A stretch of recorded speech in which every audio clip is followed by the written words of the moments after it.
Nous avons fini la formation, on commence la mission par Matadi pour aller à la mission. C'est là à Matadi, c'est là où nous avons fait quelques jours avec l'évangéliste Serge Mabouaka, que je salue, qui serait aujourd'hui en Europe. Nous quittons Matadi, Tchéla, nous avons passé quelques jours auprès du pasteur Amos, église La Borne Tchéla, c'est lui qui nous a aidés pour aller à Maïdi.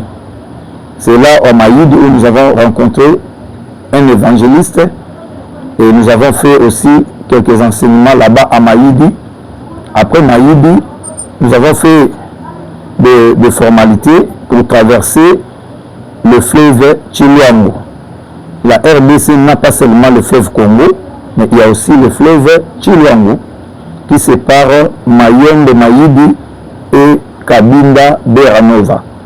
Nous avons traversé à Beranova, bien là escorté par des policiers jusqu'à l'immigration, où nous avons fait les formalités d'usage pour entrer à Kabinda. Et là, nous avons fait au moins 3 jours. C'était un moment très difficile à Kabinda, où les armes crépitaient chaque jour, chaque matin. C'était encore en 2001, où il n'y avait pas encore la paix à Kabinda. Et nous avons quand même tenu à rester là pendant 3 jours. Et nous avons pris les moyens de transport pour aller vers Massabi. Massabi, c'est la frontière entre Kabinda, Angola, et puis Njashi, Pont Noir.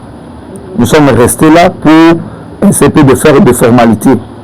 Et c'est le jour où nous avons traversé vers Pont Noir, et c'était vraiment la joie. Et nous avons pris les taxis vers Njashi, vers Pointe-Noire.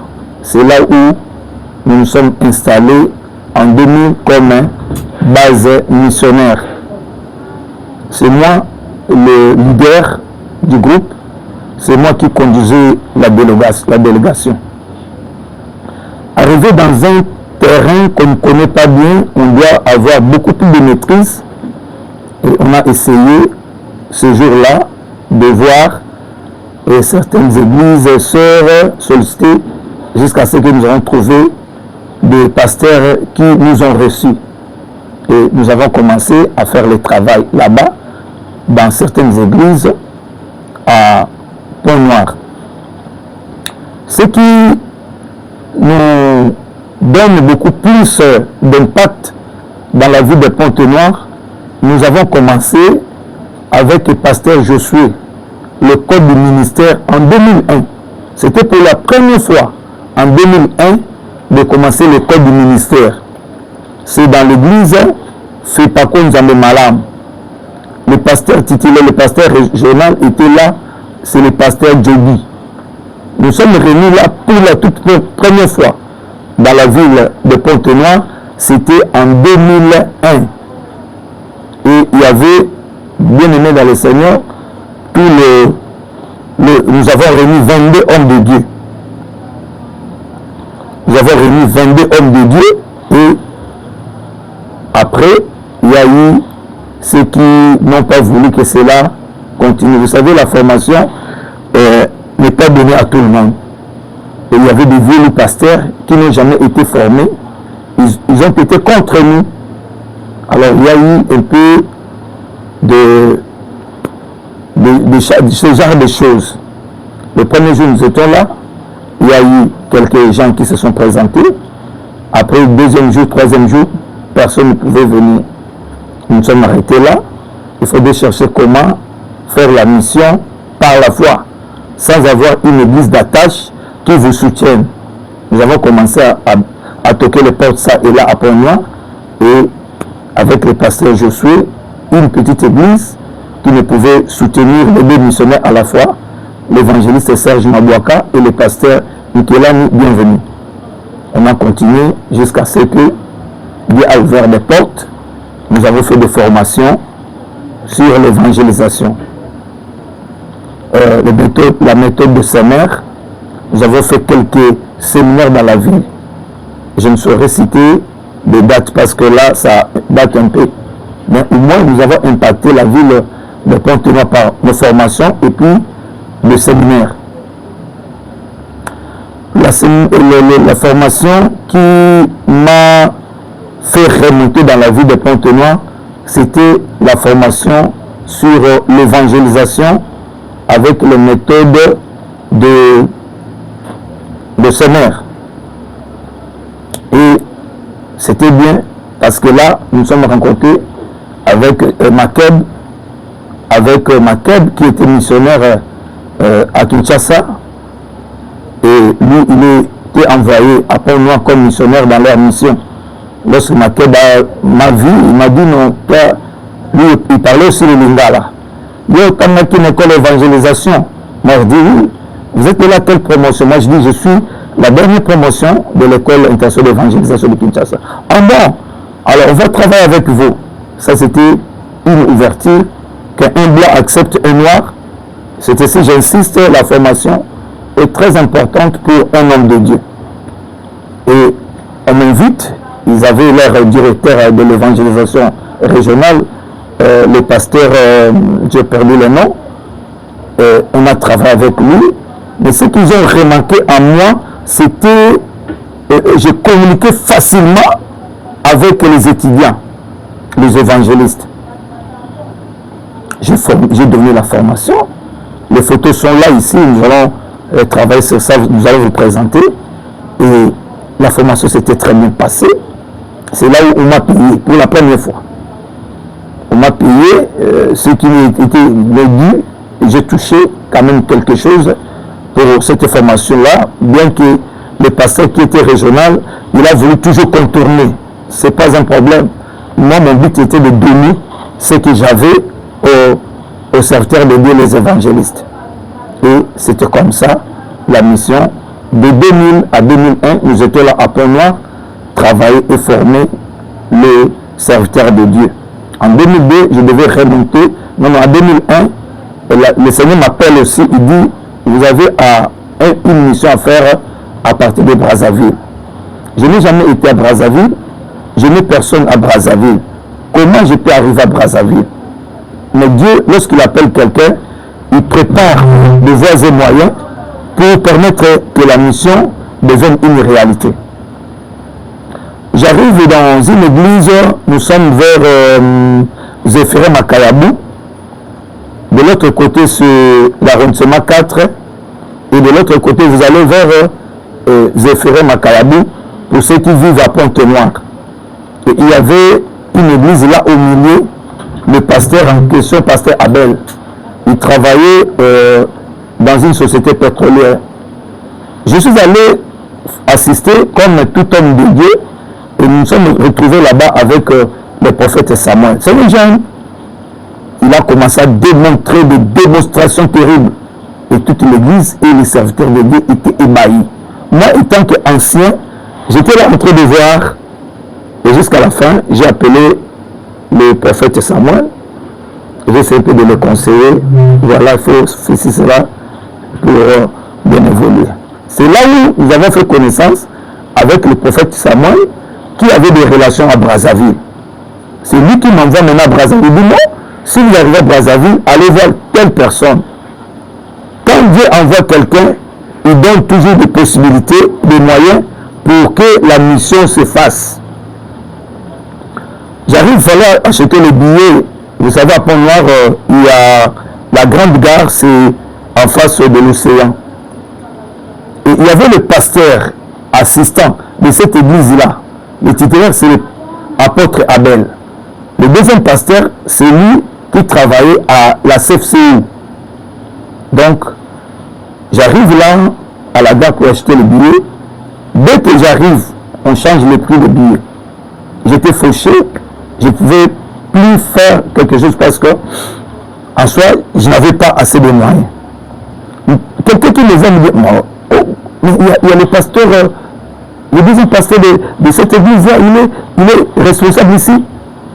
Et si vous voulez le voir, si vous allez voir le pasteur, parce que mais comment? Pasteur, vous voyagez. Non, donne seulement les billets. On m'a acheté les billets au prix qui était avant. Et j'entre dans le train, la première fois, Pointe-Noire-Brazzaville. Le train, c'était pas le train océan, c'était l'autre train là. J'arrive à Brazzaville et j'ai essayé de suivre l'itinéraire comme le prophète Samuel qui m'avait indiqué que le Seigneur le bénisse. J'arrive là à Brazzaville, je suis allé dormir quelque part où je ne pouvais pas. Lorsqu'on fait la mission par la foi, on doit tenir. Parce que la mission, c'est compliqué. D'autres qui ont compris la mission, ils investissent dans la mission. Nous, par contre, en Afrique, on n'a pas encore compris la mission. Nous, on a travaillé comme ça. Je dors là quelque part, demain matin, j'appelle celui à qui on m'avait recommandé. Le pasteur Jean-Daniel Nyakuntima, Nkanza, que je salue aussi, mon ami, il m'a reçu, oh là là là là là là là. Non, cet homme de Dieu, c'est parfait. Quand je lui ai parlé du prophète, le prophète Samuel que je vous envoie, il m'a reçu à bras ouverts. J'étais bien à Brazzaville, et il m'a fait léger. Ah, non, non, c'est parfait. Et j'ai travaillé comme ça, avec le pasteur Daniel Nyakuntima, Nkanza. C'est lui qui m'a ouvert les portes à Brazzaville. Je ne connais pas Brazzaville, je n'ai pas de relation à Brazzaville, mais à cause de l'œuvre de Dieu, travailler pour le Seigneur, continuer à travailler pour le Seigneur. Lorsqu'on travaille pour le Seigneur, il y a toujours des ouvertures. Dieu permettra toujours que son œuvre puisse s'ouvrir. Dieu va vous valoriser à travers son œuvre. Vous qui êtes appelés dans le ministère, je le dis. Et j'ai prêché à Bakongo, sur l'avenue Mbama 244. Là, on faisait le culte matinal. Et c'était terrible avec le culte matinal. Jusqu'à ce que nous sommes allés dans deux autres églises travaillant. Mais le point le plus culminant à Brazzaville, c'est ce que Dieu n'a toujours pas abandonné ses missionnaires. Dieu n'abandonne pas les missionnaires.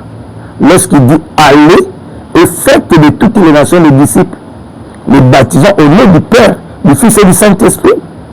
Je me suis retrouvé avec mon collègue pasteur, le pasteur Bilombo, du centre missionnaire Rehoboth. Là, c'est la photo de Pont-Noir. Je me suis retrouvé avec le pasteur Bilombo du centre missionnaire Rehoboth de Brazzaville, qui me suivent. Je vous salue, je vous salue. Il nous a reçus. Oh, cet homme de Dieu, que Dieu le bénisse. C'est lui qui nous a ouvert, c'est lui qui nous a soutenus. Parce que nous étions ensemble avec lui, des étudiants à l'école internationale d'évangélisation de Kinshasa.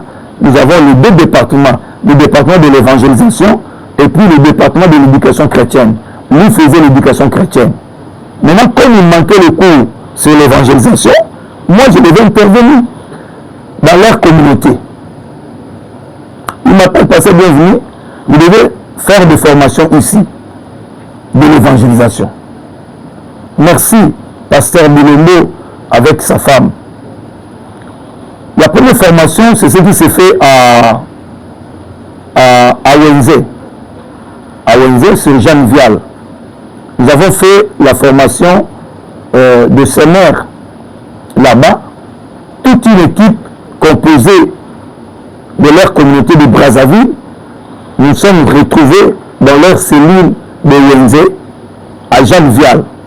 Nous avons donné la formation et c'était très bien passé. Après, je devais retourner sur Pont-Noir en 2001. Après 2001, j'arrive à Pont-Noir et quelques temps après, 2002, je devais retourner maintenant sur Kinshasa. Je rentre, Pont-Noir, Madingu. Madingu, je sors par Manianga. J'arrive à Landandimbu, dans le secteur de Kinkende, et puis je sors vers Matadi. Matadi, Kinshasa. Ça, c'était en 2002. Et lorsque je rentre, on devrait maintenant passer à la consécration. La consécration, c'est une étape importante pour tout serviteur de Dieu. Vous ne pouvez pas servir Dieu sans être consacré dans le ministère. Beaucoup sont morts parce qu'ils ne sont pas consacrés dans le ministère. J'arrive à Kinshasa en 2002, on se voit avec le pasteur Lumba, mon père spirituel, mon mentor.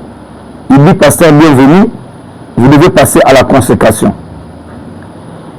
La consécration, c'est la confirmation de votre ministère. On ne peut pas être consacré sans confirmer son ministère. Moi, j'ai confirmé mon ministère en dehors de la République démocratique du Congo, à Pointe-Noire, Brazzaville. Et nous avons été consacrés le 12 avril 2002 dans l'église ABC, dans Cité des anciens combattants, dans la commune d'Engalem. C'est là où nous avons été consacrés. Nous avons travaillé. Nous sommes restés à Kinshasa pour quelques temps. Et en 2006, je devais repartir encore en mission pour le Gabon. Je quitte Kinshasa en 2011. Décembre, j'arrive. En 2006, j'arrive à Brazzaville. On devait prendre maintenant le nord. Parce que pour aller au Gabon, il y a deux possibilités. Il y a le nord du Congo-Brazzaville et il y a le sud au niveau de Pointe-Noire. Mais moi, j'ai opté pour le nord. Nous avons quitté Brazzaville pour une distance de 700 km jusqu'à arriver Oyo et puis Evo. Nous sommes restés à Evo pour traiter des documents pour traverser au Gabon. Qu'est-ce qui s'est passé? Vous savez, la mission par la foi, parfois c'est un risque. Il faut toujours risquer pour le Seigneur. Nous arrivons là, on nous fait taxer tellement que même ce que nous avons été épuisés. On est resté seulement avec un petit montant, avec ce que j'avais. J'arrive à Evo, pour ceux qui connaissent le nord, donc Oyo, Evo. Evo, c'est frontalier de lien avec Gabon. On devait prendre cette direction-là, cette voie-là. Et on a essayé de traiter de papiers de formalité, parce que j'avais mon passeport. On devrait mettre le cachet de sortie. Et j'arrive là, je sors pour aller maintenant vers Gabon. Nous quittons très tôt et puis nous arrivons le soir, le dernier village qui sépare avec Congo-Brazzaville, avec le Gabon. Il y a là une distance de 20 km. Il n'y a qu'une petite savane. On allait passer directement. Mais gloire soit rendue à Dieu parce que nous nous sommes retrouvés avec un agent de l'ordre. C'est un gendarme qui nous dit à cette heure, vous ne pouvez pas traverser. Parce que d'ici, pour arriver au Gabon, le premier village, c'est 20 km. Dormez ici, nous avons présenté chez le chef du village. Et demain très tôt, vous allez repartir. Nous avons suivi les conseils et nous sommes dormis là où on nous a présenté chez le chef du village. Bien aimé, le missionnaire s'adapte. Vous qui voulez s'engager à la mission, vous devez vous adapter. On nous amène la nourriture qu'on n'a jamais eu à manger. Mon frère qui est à côté de moi, non, ça, moi je dis, le missionnaire s'adapte à tout. Il mange avec le peuple. Il s'adapte avec le peuple auquel il veut évangéliser. Donc le missionnaire doit s'identifier au peuple. Ça, c'est le véritable missionnaire. On vient avec ça, moi j'ai pris et nous avons mangé. Et très tôt matin, à 5 heures, nous sommes réveillés pour aller vers Gabon. Nous avons fait 20 km à pied. Mais nous avons bénéficié d'un conseil important. C'est l'agent de l'ordre qui nous dit, vous allez traverser 20 km. il n'y aura ni rivière, ni source d'eau. Mais quand vous arrivez dans le premier village du Gabon, la Mbouyi, je me suis étonné de voir un village qui s'appelle Mbouyi. Vous allez trouver une petite rivière là. Ne se baignez pas. Ne buvez même pas cette eau-là. Ah bon? Parce qu'il y a un Sénégalais qui a fait le même parcours, il est décédé là. Oh, gloire soit rendue à Dieu. Nous avons fait les 20 km sans boire de l'eau. Nous sommes arrivés en Mbouyi. Nous avons trouvé cette rivière impeccable. S'ils étaient dans la ville, ils pouvaient même exploiter cette eau-là pour vendre. Mais tous les habitants qui étaient là, ils ont été surpris de voir nous traversons le pont sans pour autant demander l'eau, sans pour autant se laver. Nous allons jusqu'au niveau du village. On appelle les enseignants, il y a des visiteurs ici, les enseignants arrivent, et c'est moi le chef de la délégation, on me pose la question, vous venez d'où?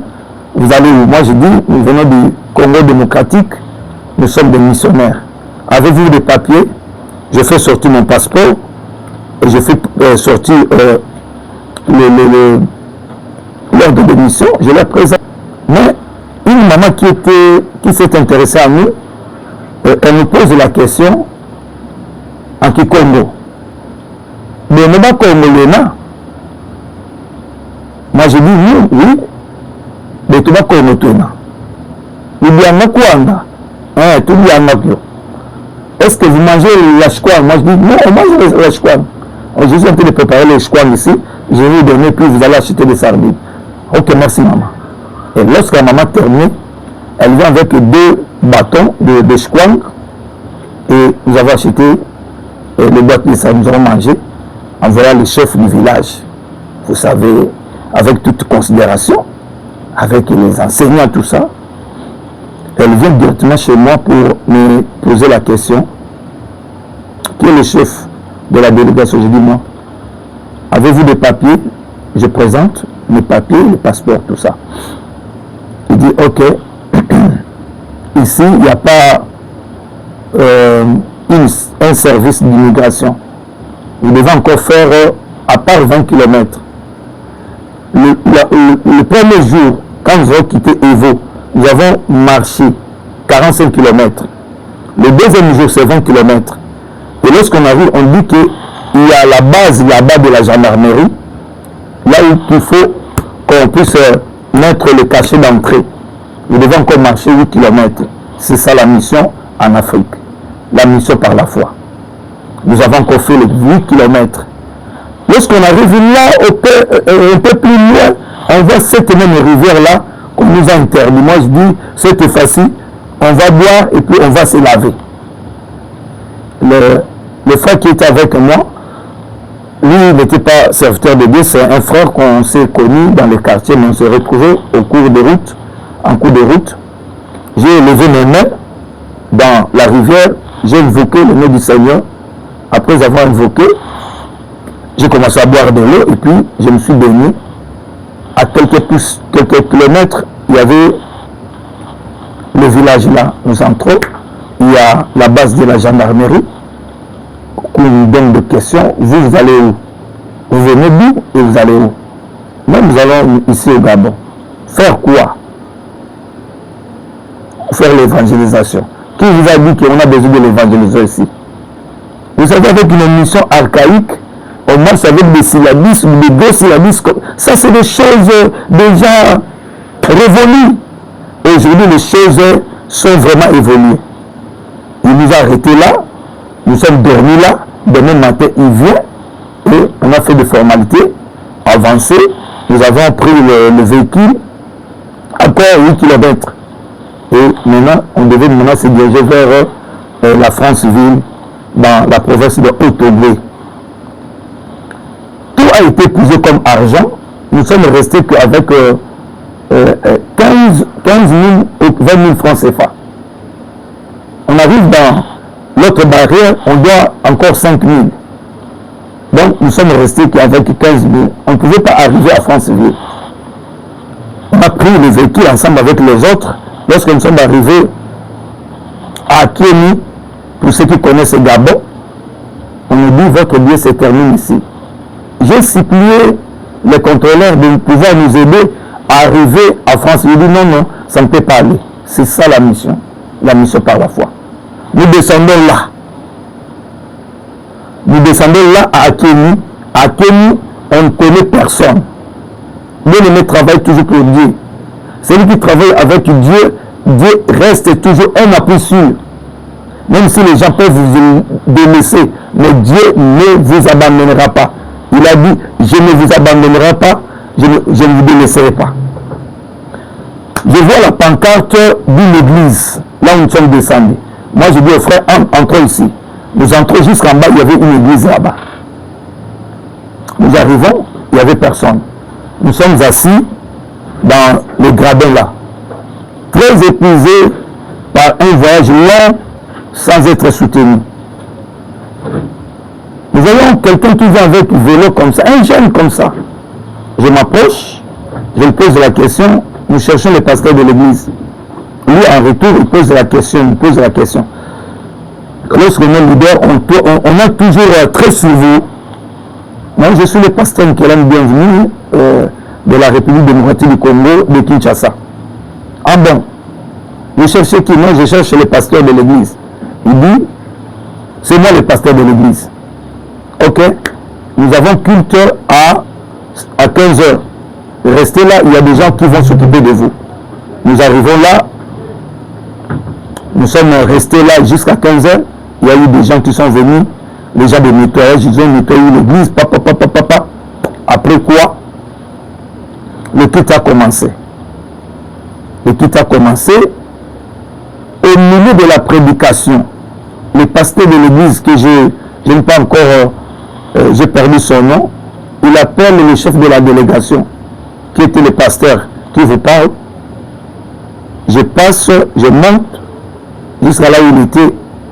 Il me présente, ça c'est le pasteur qui vient du Congo démocratique. S'il peut nous présenter ses programmes de formation. J'ai cité toute litanie des programmes de formation et suis rentré. Dès que le culte termine, on nous prend par des véhicules d'un cadre de l'église jusqu'à la maison de passage. Vous qui avez des églises, vous devez être organisés. Cette église-là de la CAC Gabon était bien organisée avec une maison de passage. Pendant que nous étions au culte, ils savent qu'ils ont reçu des missionnaires, ils ont envoyé une femme pour préparer pour nous. Nous arrivons, tout était là, nous avons mangé, on nous a présenté 2 chambres, chacun avec sa chambre, et c'était comme ça. Mais ce qui était du mal dans cette église, le pasteur n'avait pas le dernier mot dans son église. C'est le comité de l'église qui avait le dernier mot. Alors moi je dis que ça ne peut pas aller comme ça. Chez nous, c'est le pasteur qui a le dernier mot. Là, chez eux, c'est le comité. Et le jour suivant, le pasteur est venu. Moi, je dis non, nous devons continuer le voyage jusqu'à arriver à Franceville. Nous arrivons là, le pasteur vient avec quelque chose, il nous remet, et nous avons continué jusqu'à Franceville. Et l'arrêt, c'était Potos. Nous sommes descendus là, on ne connaît personne à Potos. On a pris le chemin qui monte comme ça. Nous arrivons là, on commence à demander des Congolais de Brazzaville et les Congolais de Kinshasa. On nous a montré quelques Congolais de Kinshasa, nous sommes allés par un Congolais de Brazzaville qui était soudeur. Nous arrivons là, on dit, non, vos frères restent ici. Nous sommes présentés et on nous a pris en charge pendant un certain moment. Et nous avons trouvé encore là au Gabon, à Franceville, un jeune pasteur, pasteur Joly, qui nous a ramenés jusqu'à chez le pasteur Eric. Le pasteur Eric, c'est un Nigérien qui travaille pour l'ambassadeur du Christ. Là au Gabon, ils avaient leur église. Nous allons là-bas, ils vont me présenter chez le pasteur Eric. Le pasteur me dira quelque chose de très important et très marquante. Il me dit, vous êtes pasteur? Oui. Ok. Donnez-moi le temps de prier. Je lui ai laissé le temps. Il a prié, il a prié, il a prié, il a prié, jusqu'à ce que... Ok. Je descends de Oyo à Brazzaville. Brazzaville, Kinshasa, il y avait des élections ici, au Congo démocratique, en 2006. Après 2006, nous avons encore réparti pour la mission 2011, Brazzaville, 2012, Pointe-Noire, 2012, mai, le 28 mai, Kabinda. Nous sommes restés à Kabinda, de formation, tout nous avons fait jusqu'à le 13 septembre 2013. Nous avons quitté Kabinda vers Luanda, par la grâce de Dieu. Et Dieu nous a aidés, nous sommes arrivés à Luanda, et il faudrait chercher une église d'attache. C'est là où je suis arrivé chez mon cousin, Jacques Ndibibilou, son patron avait son église, et il m'a mené là-bas. L'église, c'est la restauration ICAV. Vous allez vers Mabor, non loin de Olympia. C'est là où j'ai travaillé pendant 3 ans et 6 mois. J'ai été considéré comme pasteur. J'ai fait la formation sur l'intercession formée, l'école du dimanche, les enfants et les moniteurs. Après 3 ans et 6 mois, je devais repartir en 2016 à Kinshasa parce qu'il y avait la fièvre jaune qui sévissait dans la ville de Luanda, où je suis reparti le 8 avril 2016 à Kinshasa, où ma fille était très sérieusement malade. Je suis rentré et puis s'occuper de sa santé. Et cela ne s'est pas arrêté là. Après 2016, 2017, 2018, je reviens encore à Luanda, continuer la mission jusqu'à 2022 où il y avait la Covid-19. Les églises sont fermées, on ne bougeait pas, tout le monde était bloqué.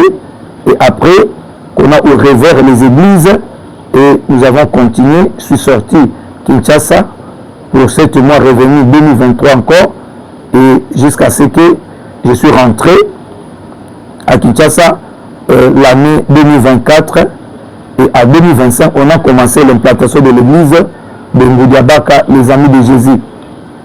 Et il y avait une sœur, Mami Biama, qui avait réuni quelques personnes. On nécessitait un missionnaire pour travailler là-bas, dans leur église, les Amis de Jésus, où j'ai communié. On m'a proposé si je peux. J'ai accepté d'aller là-bas. On a commencé le culte. On priait chaque mercredi le soir. Chaque mercredi le soir. Et après, le 2 mars, nous avons commencé le culte le jour. C'est là où j'ai travaillé 2025 en Ngoudiabaka vers le 5 chantier. Là où on est en train de faire la route de contournement de Kinshasa. Vous entrez vers le 5 chantier, vous allez sur la ruelle Kodal, chez Mami Bianga. L'église est là, l'église continue jusqu'aujourd'hui. Vous aurez des preuves de l'implantation de cette église. Et j'ai travaillé de mars jusqu'à le 4 janvier 2026, où on nous a donné au revoir comme missionnaire pour laisser l'église aux jeunes serviteurs, les bergers Herman, berger Mami Bianga et d'autres diacres qui continuent l'œuvre. Moi, étant missionnaire, je suis revenu sur ma terre de mission à Luanda, où je continue à aider, à appuyer les églises. Je travaille maintenant avec Igreja Sida de Maravilha, où nous sommes en train d'appuyer l'œuvre de Dieu. Voilà en bref la mission que nous avons fait depuis 2000 jusqu'à 2026. Allez et faites de toutes les nations les disciples, les baptisant au nom du Père, du Fils et du Saint-Esprit. Enseignez-leur à observer ce que vous êtes prescrit. Et voici, je suis avec vous jusqu'à la fin du temps. Matthieu 28, 19 à 20. Notre numéro de contact, c'est sur WhatsApp 00 243 83 79 29 132. Notre numéro de contact sur WhatsApp 00 243 83 79 29 132. Pour ceux qui vivent en Angola sur ma terre d'émission, c'est le 00 244 932 47 69 et 758. 00 244 932 47 69 58. Voilà pour tous nos contacts. Veuillez nous appeler et nous allons s'occuper de vous. Que le Seigneur vous bénisse grandement. C'est